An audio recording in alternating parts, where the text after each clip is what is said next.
पूरे साल हमारे को फिजिक्स में किस तरीके से सोचना सीखना है। फॉर्मूले रटने से काम नहीं चलेगा, बेसिक से फिजिक्स पढ़नी है। कोई दिक्कत नहीं है, रफ टाइप नोट्स बनेंगे, कोई दिक्कत नहीं है, पर बेटा बार बार पूरे नोट्स बना के टाइम वेस्ट ना करें, नहीं तो आप 3 गुना टाइम खराब कर दोगे। तो जितने फुल सिलेबस टेस्ट दोगे उतना रिवीजन वाला डर भी खत्म होगा, पूरे सब्जेक्ट का रिवीजन एक साथ चलेगा, आपको अपनी वो गलतियां जो आपको पता नहीं थी वो सामने आएगी। हेलो बच्चों, तो जैसा कि नीट 2025 का पेपर आया, तो नीट की हिस्ट्री का ये टफेस्ट पेपर था। आपने सभी ने सोशल मीडिया पे देखा भी होगा, और स्पेशली नीट 2025 फिजिक्स पेपर जिसने अंदर तक स्टूडेंट को हिला के रख दिया। इनफैक्ट हमें भी बड़ा आश्चर्य हुआ जब वो सरफेस टेंशन वाला जेईई एडवांस लेवल के स्टूडेंट भी उस टाइम लिमिट में उस क्वेश्चन को नहीं कर सकते। तो 3-4 क्वेश्चन ऐसे आए जो उस टाइम लिमिट में एक नीट एस्पिरेंट के लिए कर पाना इम्पॉसिबल था। तो बच्चों को फिजिक्स में ऑलरेडी प्रॉब्लम हुआ करती थी नीट में, और अब बच्चों के लिए फिजिक्स एक नासूर सा बनता जा रहा है। तो बेटा इसके लिए मैंने सजेस्ट करा हमारी खान सर वाली टीम को और खान सर को, तो उन्होंने इस चीज पर एक पॉजिटिव रेस्पॉन्स दिया, और स्टूडेंट के लिए इंडिविजुअल फिजिक्स का बैच हम लॉन्च करने जा रहे हैं, ताकि जो बच्चा फिजिक्स से जिसका सिलेक्शन रुक रहा है या जिनको फिजिक्स में प्रॉब्लम आ रही है और जो ज्यादा फिजिक्स को समय अपना देके और अपना सिलेक्शन लेना चाहते हैं, तो नीट 2026 के लिए इंडिविजुअल फिजिक्स का बैच अपन ने लॉन्च कर दिया है। तो आप केजीएस ऐप, अपना जो खान ग्लोबल स्टडीज का ऐप डाउनलोड कर लें, क्योंकि मुझे आश्चर्य होता है बच्चों का मैसेज आ रहा है कि सर, ये देखो, ये मैसेज अभी रिसेंटली आया कि सर अगर हमें इंडिविजुअल बैच खरीदना है तो उसके लिए कुछ बताओ भी तो सही। मैंने बच्चों को बोल दिया था कि लाऊंगा, अब मैं बताना भूल गया, थोड़ा सा बिजी हो गया, तो बेटा मेरा अब ड्यूटी बन गई कि मैं आपको आके इन्फॉर्म। तो खान ग्लोबल स्टडीज पे जाओ, वहां पे इंडिविजुअल बैच का वो आ रहा होगा, उसको आप ज्वाइन कर लो। बेसिक मैथ अभी स्टार्ट करी है, तो बेटा बेसिक मैथ आप देख लो, उसको आप अलग से देख लेना, और अब आगे के टॉपिक से आप स्टार्ट हो जाए। बेटा इंडिविजुअल फिजिक्स का बैच आपके लिए खान सर ने लॉन्च कर दिया, ठीक है। अब दूसरी बात ये आती है कि फिजिक्स में हम पूरे साल क्या करना है, एक्चुअल में हमें पढ़ना कैसे है और क्या इंप्रूवमेंट लाना है। बेटा मैं आपसे क्वेश्चन करता हूं कि चलो नीट फिजिक्स का पेपर टफ आया और पूरा पेपर टफ आया, अभी मैं फिजिक्स की बात करूं तो 4 से 5 क्वेश्चन अगर मान लो जेईई लेवल के थे भी सही, तो क्या हम उतना परफॉर्म कर पाए जितना हम कर सकते थे? सबसे पहले ये सोचे, तभी तो हमें पता चलेगा हमें 2026 में करना क्या है। बेटा जब तक हम पीछे की गलतियों पे ध्यान नहीं देंगे, उनको इंप्रूव नहीं करेंगे, उन पर काम नहीं करेंगे, तो बेटा हमारा रिजल्ट कैसे इंप्रूव होगा, हमारा सिलेक्शन कैसे कंफर्म होगा। बेटा एयर क्रैश इन्वेस्टिगेशन एक सीरियल में देखता था जिसमें कोई प्लेन क्रैश हुआ, तो आगे क्या करना है उसके लिए वो प्लेन की कीमत से 3-4 गुना पैसा खर्च कर देते हैं। मतलब एक प्लेन की कीमत एक्स है तो वो 2x 3x पैसा तो इस बात पे खर्च कर देते हैं कि ये पता लगाना कि प्लेन क्रैश होने के कारण क्या थे। मतलब कारण को जानने के लिए वो पैसा खर्च करते हैं ताकि आगे प्लेन क्रैश ना हो। वो बेवकूफ नहीं है, वो इसलिए करते हैं ऐसा क्योंकि आगे प्लेन क्रैश होने की वो गलती तो दोबारा ना हो। तो बेटा आपने पेपर में टाइम वेस्ट बहुत कर दिया, आपको लगा ये पेपर में आपके लिए टफ है, आपसे क्वेश्चन नहीं बन रहे, जबकि सबसे नहीं बन रहे। तो ये बात समझो, अगर किसी दिन आपसे पेपर में क्वेश्चन नहीं हो रहे, 4-5 क्वेश्चन लगातार नहीं बन रहे, तो वो सबसे नहीं बन रहे, वो सबके लिए टफ है। तो टफ पेपर के साथ कैसे डील करना ये सीखो, इजी पेपर के साथ कैसे डील करना ये सीखो। तो सबसे पहले तो पेपर अटेम्प्ट करना सीखो, अपने आप को दोनों तरीके के पेपर के लिए प्रिपेयर करो। आप बायस होके घुस जाते हो एग्जाम में कि इजी ही आएगा तो ये कर दूंगा, 180 ले आऊंगा, उसी मेंटेलिटी से आपने बायो में भी क्वेश्चन अटेम्प्ट करने बैठ गए, तो बायो में सवा घंटा लगा दिया बच्चों ने और फिर भी क्वेश्चन अटेम्प्ट नहीं हुए। केमिस्ट्री में भी उसी मेंटेलिटी से घुस से 1 घंटा लगा दिया, क्वेश्चन आधे अधूरे हुए, फिर फिजिक्स तक आते आते आधा घंटा बचा। तो बेटा ये कहीं ना कहीं लैक ऑफ पेपर अटेम्प्शन है, आपको पेपर अटेम्प्ट करना नहीं आता। तो सबसे पहले तो हमें पेपर अटेम्प्ट करना सीखना। और दूसरा, पूरे साल हमारे को फिजिक्स में किस तरीके से सोचना सीखना है। फॉर्मूले रटने से काम नहीं चलेगा, बेसिक से फिजिक्स पढ़नी है। जब बेसिक मैथ चलती है तो बच्चा बोल देता है कि सर ये तो आता है, सर आगे टॉपिक कब स्टार्ट होगा। तो बेटा तुझे आता है तो इसके लिए भी हम एक काम किया, हमने ये तकलीफ भी है कई बच्चों की, बेटा सिलेबस कंप्लीट होता है जिन्होंने बेटा अच्छे से तैयारी पहले से ही की थी, बस किसी कारण से सिलेक्शन नहीं होया था, तो जिन्हों का सिलेबस कंप्लीट है उनके लिए बेटा हम एक लेक्चर बैंक नाम से या जिस भी नाम से हम एक बैच लॉन्च करने जा रहे हैं, 2-4 दिन में वो लॉन्च हो जाएगा। लेक्चर बैंक या हिडन ट्रेजर नाम से अपन जो भी है, जैसे टाइप ऑफ खजाना, इसमें सारे लेक्चर एक साथ अवेलेबल होंगे, है ना, सारे लेक्चर ऑल फिजिक्स एक साथ अवेलेबल होगी।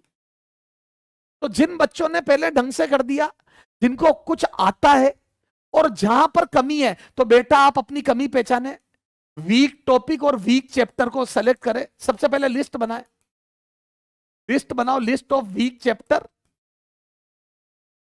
और weak topic and weak topic,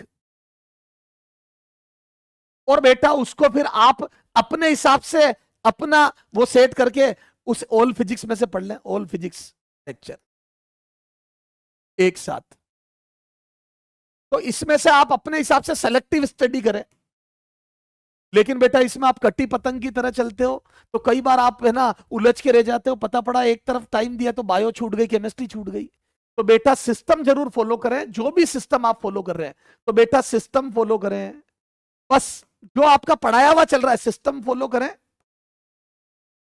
और जो आपको कंफर्म आता है, जिसकी आप क्वेश्चन प्रैक्टिस कर चुके हो, जिसके आपके टेस्ट में मार्क्स अच्छे आते थे, जो चैप्टर आपके स्ट्रॉन्ग है, उस समय फिर आप क्या करो, अपने वीक टॉपिक कंप्लीट कर लो इस ऑल फिजिक्स लेक्चर में से छांट छांट के। जैसे बेसिक मैथ चल रही है पर आपको कंफर्म आती है, आप 100% श्योर हो, उसकी क्वेश्चन प्रैक्टिस आप कर चुके हो, जो क्वेश्चन मैं क्लास में करा रहा हूं वो आप आगे आगे कर लेते हो, तो उस ड्यूरेशन में आप अपना जो वीक टॉपिक है उस पर काम कर लो, उसकी क्वेश्चन प्रैक्टिस तगड़ी करो।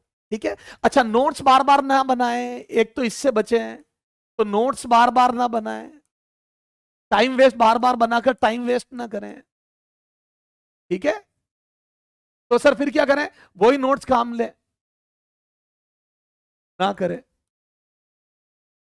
और जो चीज नहीं दिखे आपको, जैसे अब हो सकता है एडवांस, अब पेपर जिस हिसाब से आया कुछ चीजें नहीं बताई जाए, कुछ क्वेश्चन नए कराए जाए, तो फिर वो उसमें अटैच कर दें, जहां जगह दिखे वहां पे लिख लें उस टॉपिक में, और अगर जरूरत पड़े तो पेज ऐड कर दें। पर बेटा कोई दिक्कत नहीं है, रफ टाइप नोट्स बनेंगे, कोई दिक्कत नहीं है, पर बेटा बार बार पूरे नोट्स बना के टाइम वेस्ट ना करें, नहीं तो आप 3 गुना टाइम खराब कर दोगे। ठीक है, तो जिनके सिलेबस कंप्लीट है वो अपने हिसाब से पढ़ेंगे फाइनली, है ना, और जो टॉपिक वीक है उस पर काम करेंगे। और उसके अलावा बेटा सिस्टम के साथ चलोगे, सिस्टम के साथ टेस्ट दोगे ताकि सिलेबस ऑन टाइम खत्म हो।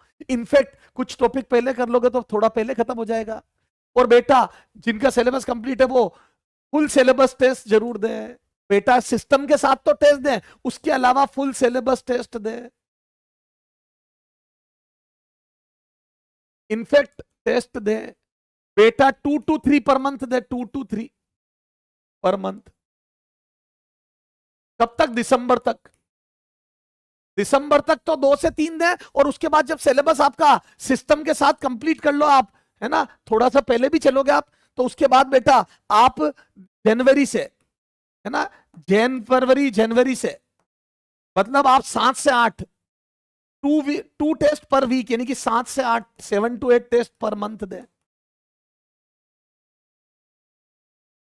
बेटा जितने टेस्ट दोगे, कई बार हमें लगता है हमारा टॉपिक वीक नहीं है, पर टेस्ट देने से पता चलता है कि क्वेश्चन गलत हो रहे हैं, तो उस टॉपिक को मजबूत करो, उस कॉन्सेप्ट को मजबूत करो। तो जितने फुल सिलेबस टेस्ट दोगे उतना रिवीजन वाला डर भी खत्म होगा, पूरे सब्जेक्ट का रिवीजन एक साथ चलेगा, आपको अपनी वो गलतियां जो आपको पता नहीं थी वो सामने आएगी। ठीक है, और बेटा इंप्रूव करें, मिस्टेक्स इंप्रूव करें, सिली मिस्टेक्स इंप्रूव करें। तो बेटा जिन बच्चों का सिलेबस ऑलरेडी कंप्लीट है, ढंग से तैयारी 25 में करी थी, पर पेपर में उलझ गए, टेम्परामेंट लूज कर दिया, डर गए, टाइम वेस्ट कर दिया, इस वजह से मार्क्स कम आ रहे हैं, तो वो इन चीजों का ध्यान रखें। ठीक है, अपनी मिस्टेक्स पे काम करें, अपने वीक टॉपिक्स को इंप्रूव करें, फुल सिलेबस टेस्ट दें, पूरे साल फुल सिलेबस रिवीजन करें, जहां गलतियां वो निकल के आए उस पे काम करें, और गलतियां इंप्रूव करते जाओ, रिजल्ट इंप्रूव होता जाएगा। और जो बच्चे पहली बार पढ़ रहे हैं, जो जीरो से स्टार्ट कर रहे हैं, बेटा जो फर्स्ट टाइम नीट देंगे, फर्स्ट टाइम नीट देंगे, वो बिल्कुल जीरो से चलो, वो बेटा बिल्कुल जीरो से चलो, जीरो टू हीरो बनो।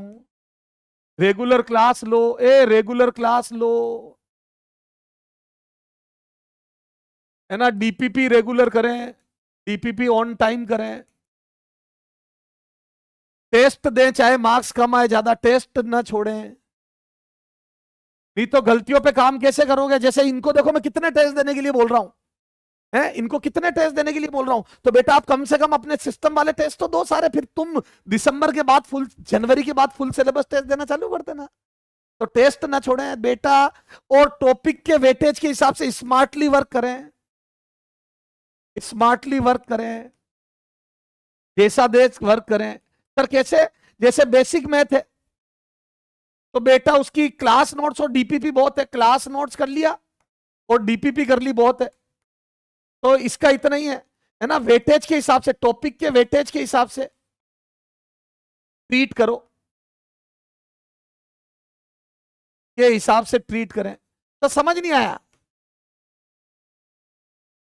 जैसे बेसिक मैथ है, ये अप्लाइड फिजिक्स है, इसके अलग से क्वेश्चन नहीं आते पर अप्लाई होता है, तो इसके डीपीपी और नोट्स बहुत है।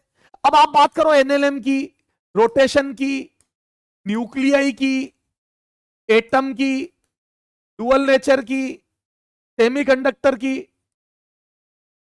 तो बेटा ये बहुत वेटेज वाले टॉपिक है। रे ऑप्टिक्स हो गया, है ना, जो भी है एक एक्सेट्रा। तो बेटा जिन टॉपिक से खूब भर भर के नीट में क्वेश्चन आते हैं, जिनमें बहुत ज्यादा कॉन्सेप्ट है, इनका फिर बुक मॉड्यूल भी करें, बुक मॉड्यूल, बुक या मॉड्यूल से क्वेश्चन प्रैक्टिस भी करें, से एक्स्ट्रा क्वेश्चन प्रैक्टिस करें।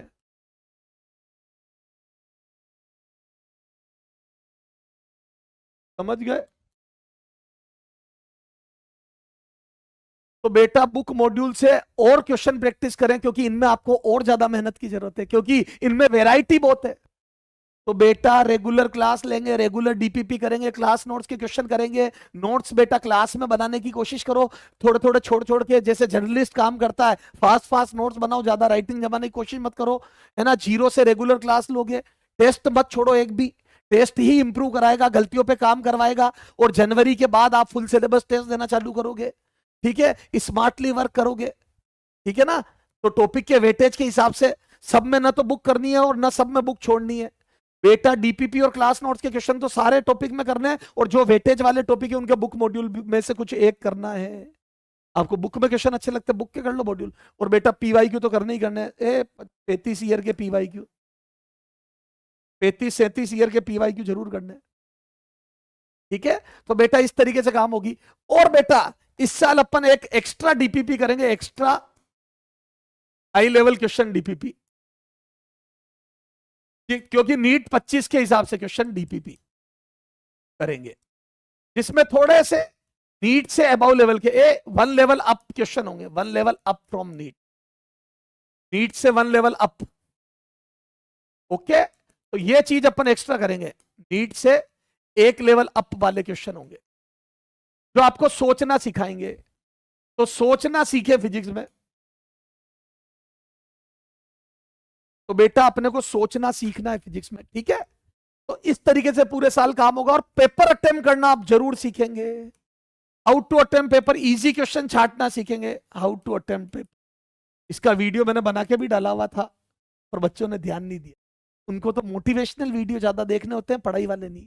मैंने नीट से पहले बना रखा, आप जाके चेक कर लो मेरे यूट्यूब चैनल पे भी और केजीएस पे भी, हाउ टू अटेम्प्ट पेपर, देखो हाउ टू अटेम्प्ट पेपर, है ना इस पे। तो बेटा टफ पेपर होगा, तो बेटा 2 टाइप के पेपर आते हैं, टफ और इजी पेपर।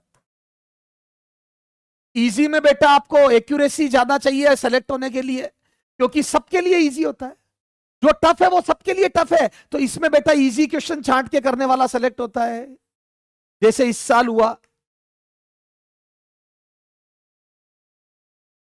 बेटा, जैसे इस साल हुआ, जिन्होंने इजी क्वेश्चन छांट के कर दिए वो सेलेक्ट हो गए, उनके मार्क्स अच्छे आ रहे हैं, उन्होंने उलझे ही नहीं, वो फालतू क्वेश्चनों में टाइम वेस्ट ही नहीं करा, क्योंकि उनको पता था जो पेपर हमें टफ लग रहा है वो सबको टफ लग रहा है। तो बेटा कट ऑफ कम हो जाएगी, इजी क्वेश्चन छांट के कर दो, है ना। टफ पेपर है तो कट ऑफ अपने आप नीचे चली जाएगी, कट ऑफ लो जाएगी, तो बेटा अपने आप सिलेक्शन हो जाएगा आपका। तुम उलझ गए, टाइम वेस्ट कर दिया तो तुम रह गए, जो नहीं उलझे, जिन्होंने टाइम वेस्ट नहीं करा, इजी छांट के कर दिया, वो पार हो गए। तो इसमें एक्यूरेसी से ज्यादा मैटर करता है इजी क्वेश्चन छांटना। इजी पेपर सबके लिए इजी है, जो इजी है वो सबके लिए इजी है, तो इसमें बेटा बच्चे पूरे पूरे नंबर लाने की कोशिश करते हैं, कट ऑफ आई जाती है, तो बेटा एक्यूरेसी मैटर करती है, कट ऑफ आई जाएगी इसमें। तो जो पेपर इजी होता है उसमें कट ऑफ आई जाती है, तो एक्यूरेसी बढ़ाएं,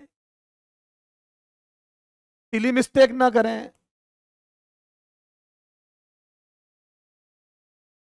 तो बेटा इजी पेपर में सिली मिस्टेक को अवॉइड करें, एक्यूरेसी बढ़ाएं, है ना, और क्वेश्चन ज्यादा से ज्यादा अटेम्प्ट करें, स्पीड से काम करें थोड़ा सा, ठीक है।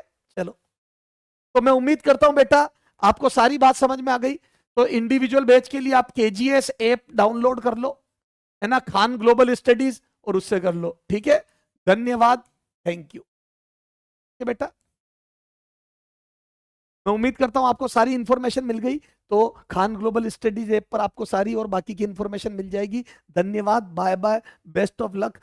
इसमें इंप्रूव करो तो रिजल्ट बढ़िया होगा आपका। Bye bye.